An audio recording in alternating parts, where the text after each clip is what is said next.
नमस्कार.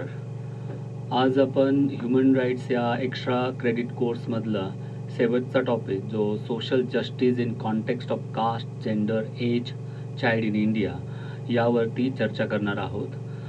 खरं तर ह्युमन राईटमधला हा अत्यंत महत्त्वाचा टॉपिक आहे, ज्याच्यावरती आज आपण वेगवेगळ्या अँगलमधून चर्चा करणार आहोत. सर्वप्रथम आपण what is a social justice याविषयी माहिती पाहू. खरं तर सामाजिक न्याय किंवा सामाजिक सद्भावना ह्या सगळ्या गोष्टी माणसाच्या दैनंदिन जीवनासाठी फार गरजेच्या असतात.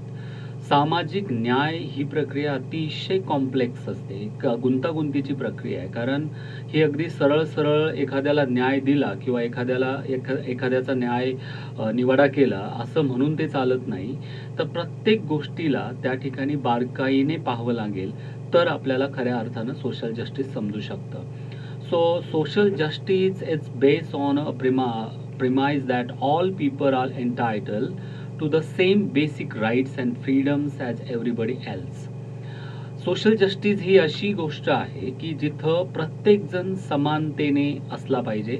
प्रत्येकाला जे निसर्गाने ज्याला मूलभूत अधिकार दिलेले आहेत त्या अधिकारांचा फायदा किंवा त्या अधिकारांचा लाभ प्रत्येकाला असणं आवश्यक आहे. ही संपूर्ण सृष्टी सगळ्यांचीच आहे. त्याच्यामध्ये सगळीच लोक सारख्या प्रमाणात भागीदार आहेत. तिथं कोणी कमी नाही किंवा कोणी जादा नाही. कोणालाही सोशल स्टेटसनुसार ते अधिकार मिळतील अशी कुठलीच प्रोव्हिजन या ठिकाणी नाही आहे. सगळी लोक समान आहेत. अशा वेळेस सोशल जस्टिस खऱ्या अर्थानं कार्यान्वित होत असतं. Social justice is connected with issue of equality and equity. खरं तर इक्वॅलिटी आणि इक्विटी ही गोष्ट आपण विस्ताराने पुढच्या स्लाइडमध्ये पाहणार आहोत.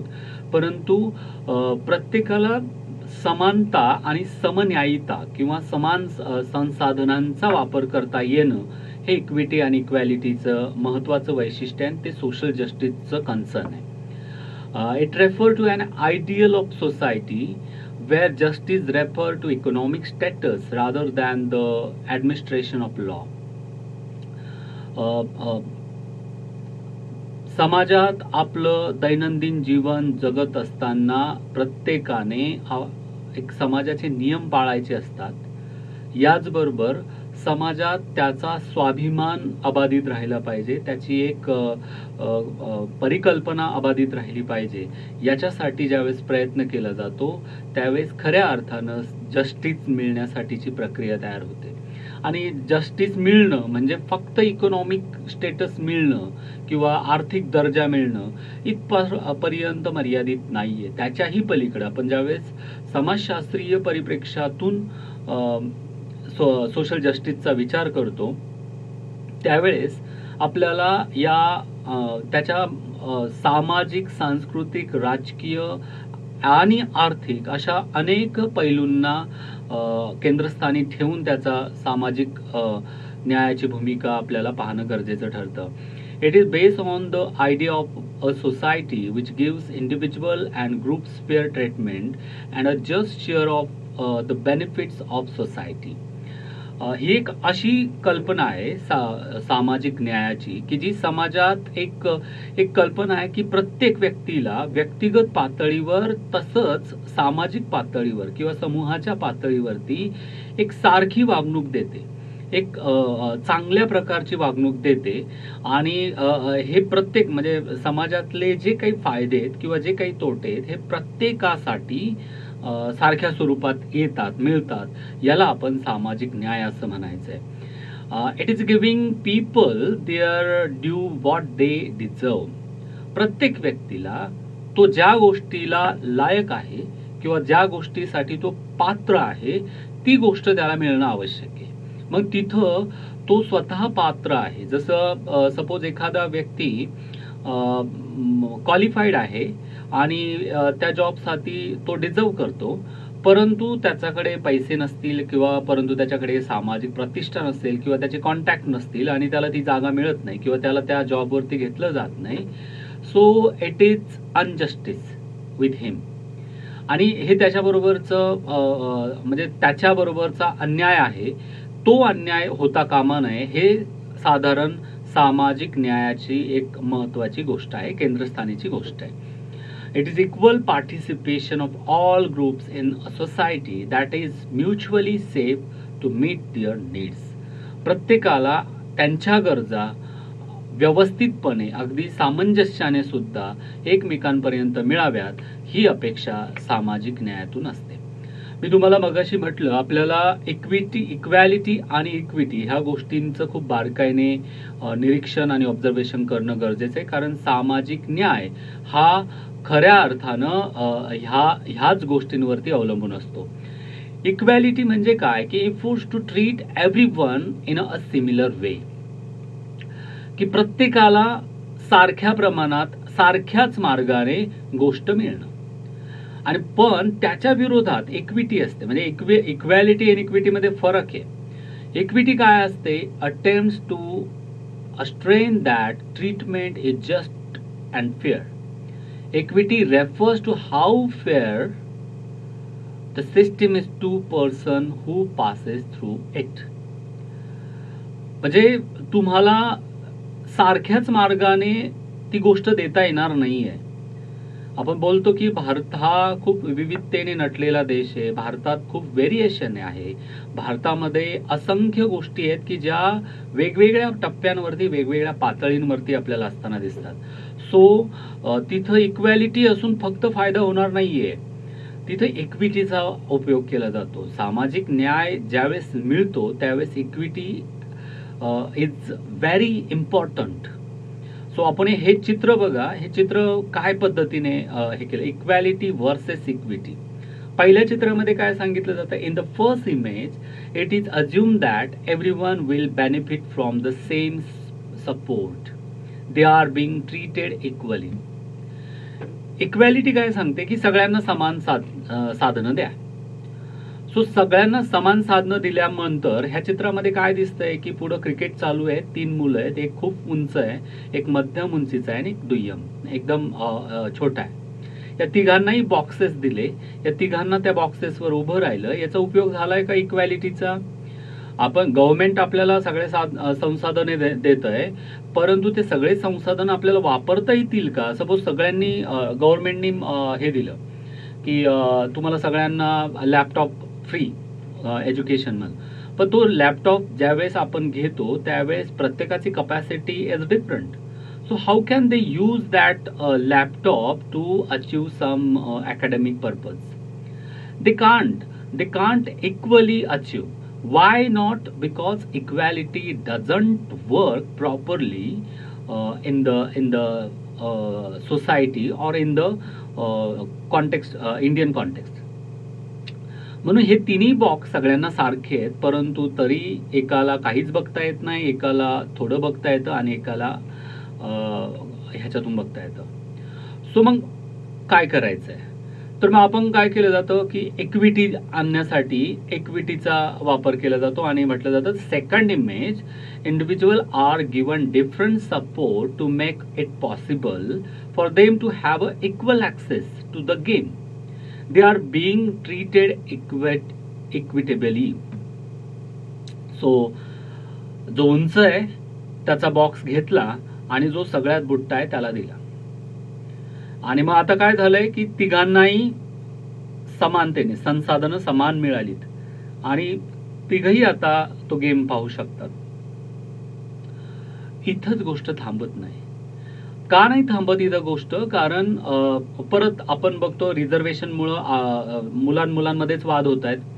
रिझर्वेशन जे ओपनची मुलं आहेत ते म्हणतात आम्ही गरीब आहोत, आमच्याकडे संसाधनं नाही आहेत आणि तरी देखील आम्हाला रिझर्वेशन मिळत नाही, आम्ही कॅलिबरनी हे करायला बघतोय आणि ह्यांच्याकडे जे रिझर्वेशन घेतात त्यांच्याकडे हे मिळत आहे, त्यांच्याकडे आर्थिक स्थिती चांगली आहे काही लोकांकडे आणि तरी ते कास्टच्या बेसवरती रिझर्वेशन घेत आहेत आणि हे होत आहेत, पण हा अनफेअर आहे. इक्विटी अशा पद्धतीने मे बी होऊ शकते. आणि मग इक्विटीमुळं काय होतंय की ती मुलं एका लेंजवरती येत आहेत, परंतु आता इक्वॅलिटी आणि इक्विटीला जर आणखीन पुढे नेऊन इन्क्लुझिव्ह करायचं असेल, प्रत्येकाला त्याच्यामध्ये अंतर्भावित करायचं असेल तर ती बॅरियर्सच काढा. तिसरी इमेज ती सांगते की तुम्ही गव्हर्नमेंट रोल करताय ना, तर गव्हर्नमेंट रोलचं काय असलं पाहिजे की ती बॅरियर्स जी ठेवली, गरज नाही ना कशासाठी, प्रोटेक्शनसाठी जाळी वापरता येऊ शकते, त्याच्यासाठी मोठाले बॅरिकेड्स लावायची गरज नाहीये. So the third image, all three can see the game without any support or accommodations because the cause of the equity was addressed. The systematic barriers has been removed. जे बॅरियर्स आहे systematically, ह्याला equity म्हणतात, की तुम्ही संसाधनं सगळ्यांसाठी समान ठेवा आणि जितकं प्रत्येकाला त्याच्यामध्ये समाविष्ट करता येऊ शकतं तितका त्याचा वापर करा, तितके ती फ्रीडम त्याच्यामध्ये ठेवा. Then we can achieve some equity and equality. हा खरं तर सोशल जस्टिसचा एक महत्त्वाचा मुद्दा आहे. तो आपल्याला पाहणं इथं उचित ठरतं की सामाजिक न्याय ज्यावेळेस तुम्हाला द्यायचा असतो त्यावेळेस ही बंधनच ठेवू नका. प्रत्येकासाठी समानतेने ती गोष्ट दिसली पाहिजे, प्रत्येकाला समानतेने त्या गोष्टीकडे पाहता आलं पाहिजे. इतकी इक्वॅलिटी, इतकी इक्विटी तिथं असणं आवश्यक आहे आणि सोशल जस्टिस याच्यावरती भर देतं.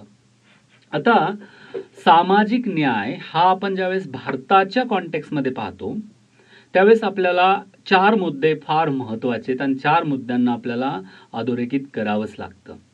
सामाजिक न्याय हा जातीच्या माध्यमातून देणं, जातीच्या अंतर्गत देणं हे सुद्धा गरजेचं आहे. सामाजिक न्यायाची भूमिका किंवा सामाजिक न्यायाचा प्रश्न भारतामध्ये जी जाती व्यवस्था आहे ती काय करते, तर सगळी लोक सारखी आहेत, सगळी समान आहेत, सगळ्या लोकांचं रक्त एक सारखं आहे, परंतु त्यांच्यामध्ये फरक आहे. And what is difference between them? The difference regarding to their caste. If someone belong to upper caste, he has a good status in society, and if someone is belong to low caste, he has a subordinate status in the society, which is unfair. का हे सगळं घडतंय, का हे अशा प्रकारचं होतंय की लोकांना खूप कमी प्रकारे, काही लोकांना जास्त पॉवर मिळते, काही लोकांना सामाजिक दर्जा चांगला मिळतो, तर काही लोकांना कमी प्रकारचा सामाजिक दर्जा मिळतो, तुच्छ वागणूक मिळते किंवा वेगवेगळ्या प्रकारे त्याची इम्प्लिमेंटेशन होत असतं. हे थांबवणं हे म्हणजेच सोशल जस्टिस. तुमची ओळख ही तुमच्या कर्तृत्वातून दिसणं आवश्यक आहे, ना की तुमच्या जातीतून दिसणं आवश्यक आहे. हीच गोष्ट भारतामध्ये जेंडरच्या बाबतीत पण घडते. जेंडर म्हणजे मराठीतून आपण त्याला लिंगभाव असं म्हणतो. लिंगभाव म्हणजे काय की समाजशास्त्र असं मानतं की मुलगा किंवा मुलगी, स्त्री किंवा पुरुष हे नैसर्गिकदृष्ट्या बनलेले नाही आहेत. त्यांचा सेक्स हा नैसर्गिकदृष्ट्या बनलेला आहे, पण जेंडर जे लिंगभाव आहे ते मात्र सामाजिक जडणघडणीतून बनलेलं आहे. मुलगा कसा वाढवला जातो, त्याला स्ट्रॉंग बनवलं जातं, त्याला तो रडला तर त्याला मुलीसारखं रडतोस का, अशा छोट्या छोट्या गोष्टींमधून त्याचं सामाजिकीकरण केलं जातं आणि त्याला एक पुरुष बनवलं जातं समाजाच्या दृष्टीनं. तसंच स्त्रीच्या बाबतीत पण किंवा स्त्रियांच्या बाबतीत पण की ती मुलगी आहे, तिने लहान बोललं पाहिजे, हळू आवाजात बोललं पाहिजे, तिने सातच्या आत घरात असलं पाहिजे आणि ह्या छोट्या छोट्या गोष्टींमधून तिला मुलगी, feminine quality has been improved in their self, हेच सगळं बनवलं जातं.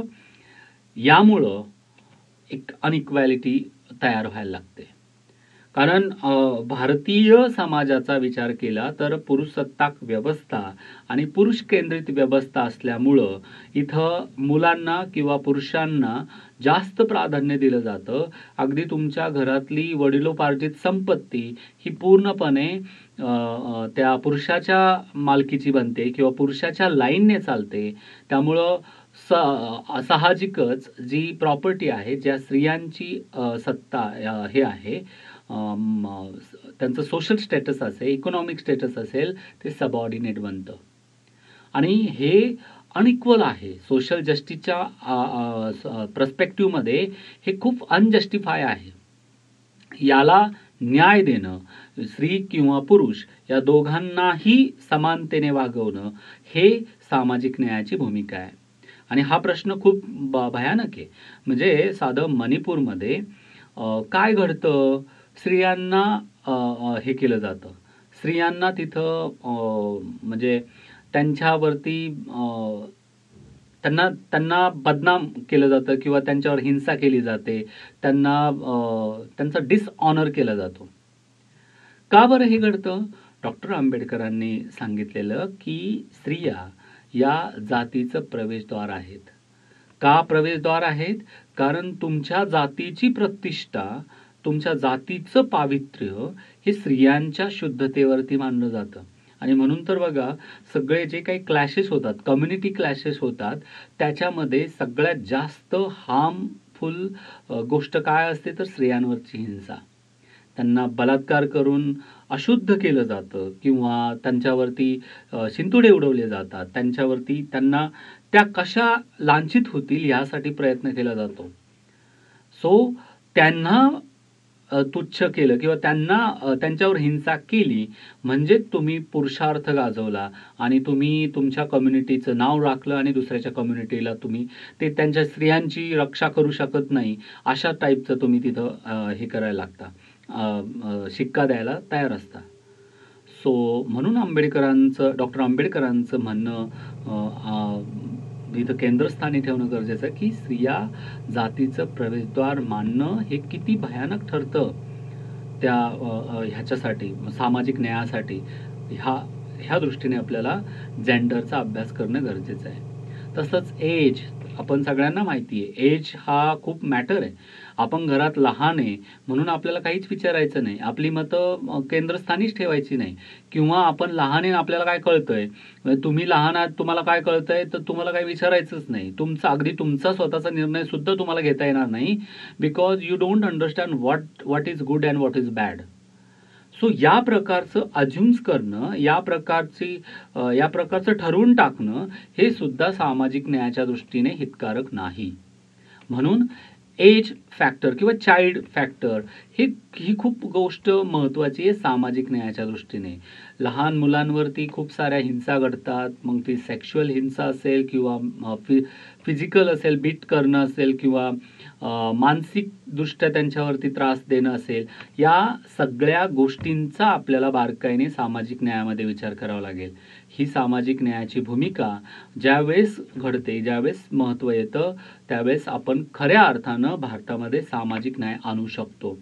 एकदम शेवटच्या स्लाईडमध्ये आपण ही चर्चा मी तुम्हाला परत एकदा वाइंड अप करू की social justice is one of the dimension of the concept of justice that stands for organization of society based on the principle of equality, liberty and fraternity.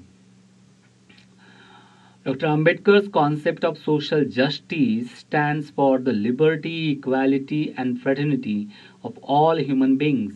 Doctor आंबेडकरांनी जी सामाजिक न्यायाची भूमिका घेतली ती त्याच्यामध्ये काय अंतर्भूत होतं तर स्वातंत्र्य, समता, त्यानंतर सगळ्यांसाठीची एक महत्त्वाची जी उपजीविके चालण्यासाठीची जी गोष्ट आहे किंवा प्रत्येकाला नियमित अनुभवता यावं, नैसर्गिक सगळ्या इक्विटी अनुभवता यावी, हे सगळं डॉक्टर आंबेडकरांनी सामाजिक न्यायामध्ये अंतर्भूत केलं. Its greater emphasis is on the principle of equality, both social and economic, and fraternity with a view to create such human social conditions that ensure free and fair development of all human beings. प्रत्येकाला आपला विकास करण्याचा अधिकार आहे. प्रत्येकाने समन्यायी पद्धतीने आपला विकास करणं अपेक्षित आहे आणि आपण ज्यावेळेस सामाजिक न्यायाची मांडणी करतो त्यावेळेस प्रत्येकाने म्हणजे आपल्यामुळे दुसऱ्याला त्रास झाला नाही पाहिजे आणि त्याच्यामुळे आपल्याला त्रास झाला नाही पाहिजे. हे इतकं म्युच्युअली अंडरस्टँडिंग आपल्याला सोशल जस्टिसमध्ये ठेवावं लागतं. Such a concept of social justice sometimes require unequal or preferential treatment for certain sections of the population which have been deprived of certain values for age with a view to bring them on an equal footing with other section of the population. आपण बघतो म्हणजे सामाजिक न्यायामध्ये काय अंतर्भूत असलं पाहिजे, की प्रत्येकाला समन्यायी पद्धतीने म्हणजे खूप मोठी लोकसंख्या असू किंवा जादा लोकसंख्या असू, प्रत्येकाला समानतेने मिळालं पाहिजे. कुणी लोकांना चांगली ट्रीटमेंट द्यायची, कोणाला वाईट ट्रीटमेंट द्यायची किंवा जो फेवरमध्ये त्याला जास्त महत्त्व द्यायचं आणि जो फेवरमध्ये नाही किंवा अपरिचित आहे त्याला कमी महत्त्व द्यायचं किंवा तो कमी वयाचा आहे किंवा तो जास्त वयाचा आहे किंवा ही स्त्री आहे किंवा हा पुरुष आहे किंवा तो उच्च जातीचा आहे, तो निम्न जातीचा आहे. हे जे सेक्शन्स आहेत आणि त्या सेक्शननुसार ज्यावेळेस तुम्ही लोकांना ट्रीट करायला जाता, त्यावेळेस सामाजिक न्यायाची भूमिका तिथं दुर्बल बनायला लागते. म्हणून आपल्याला याचा अतिशय बारकाईने विचार केला पाहिजे, तर आपण सामाजिक न्यायाला न्याय देऊ शकतो. The Warner system, according to him, is the root cause of all inequality and is also the present of the caste system and untouchability. भारतातली आता आपण वर्ण सिस्टीमच्या खूप पुढं आलोय. कास्ट सिस्टीम फार भयानक पद्धतीने त्याचं रूप हे करते. परंतु ह्याच्यात खूप इथून खऱ्या अर्थानं अनइक्वॅलिटीची गोष्ट सुरू व्हायला लागते. कास्ट सिस्टीममधून अनइक्वॅलिटीची गोष्ट सुरू व्हायला लागते. म्हणून सामाजिक न्याय या संकल्पनेचा विचार करताना आपल्याला ह्या जात, वर्ग, वंश, धर्म, लिंगभाव, वय किंवा मुलं ह्या सगळ्या पर्स्पेक्टिव्हला केंद्रस्थानी ठेवावं लागेल. यातला प्रत्येक माणूस, प्रत्येक व्यक्ती ही निसर्गाने तिला इक्वॅलिटी दिली आहे आणि तिला निसर्गानेच सगळ्या संसाधनं वापरण्याची संधी दिलेली आहे. प्रत्येकाने आणि समाजाचं सुद्धा कर्तव्य आहे की इथल्या प्रत्येक व्यक्तीला समानतेने वागता आलं पाहिजे, समानतेने जगता आलं पाहिजे, त्याला हवं तसं जगता आलं पाहिजे सामाजिक नियम पाळून. त्यावेळेस सामाजिक न्याय पूर्ण होत असतो. मित्रहो, हे झालं सामाजिक न्यायाची भारतातल्या कॉन्टेक्स्टनुसारची चर्चा. या ठिकाणी आपण थांबूयात. धन्यवाद.